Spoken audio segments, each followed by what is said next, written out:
Hi అండి, నేను నిసన్ మేడంని. సో సీటెట్కి సంబంధించి ఎగ్జామినేషన్ డేట్ అనేది ఏమైనా చేంజ్ అవుతుందా మేడం అని చెప్పి చాలామంది అడుగుతున్నారు.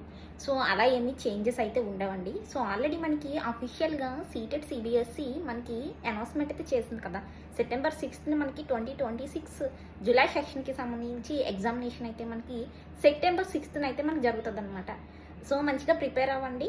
సో మరి September 6th CTET examination. So చక్కగా ప్లాన్ వేయండి. సో టైం టేబుల్ వీడియో నేను లాంగ్ వీడియో చేస్తాను, ఓకే, కనెక్ట్ అయి ఉండండి. సో ఇప్పటి నుండి అన్నీ మీకు లాంగ్ వీడియోస్ అనేవి వస్తాయి డైలీ. సో అందరూ కనెక్ట్ అయి ఉండండి. అండ్ ఇంకోటి ఏంటంటే మైండ్లో ఒకటి గుర్తుపెట్టుకోండి అండి, ఎగ్జామినేషన్ డేట్ అయితే ఏమీ చేంజెస్ అయితే అవ్వవు అనమాట. ఓకే, సో ఏదైతే మీకు అఫీషియల్గా అనౌన్స్మెంట్ అయితే జరిగిందో సెప్టెంబర్ 6th మీరు తప్పకుండా వెళ్ళి ఎగ్జామ్ అయితే రాయాలి. మీరు రాస్తారు, బాగా రాస్తారు, మీరు 100+ కూడా స్కోర్ చేస్తారు. ఓకే, సో మన ఛానల్ నుండి చాలామంది స్టూడెంట్స్ స్కోర్ చేయడం జరిగింది, మీరు కూడా స్కోర్ చేస్తారు. సో పీవైక్యూస్ బాగా ప్రాక్టీస్ చేయండి అండ్ మ్యాక్సిమం మెథడ్స్ మీద కాన్సన్ట్రేషన్ చేయండి. అండ్ చైల్డ్ సైకాలజీ సంబంధించి నేను లాంగ్ వీడియోస్లో కూడా మీకు చెప్తాను, చైల్డ్ సైకాలజీ ఎలా చదవాలి ఏంటి అన్నది. కనెక్ట్ అయి ఉండండి. Then thank you.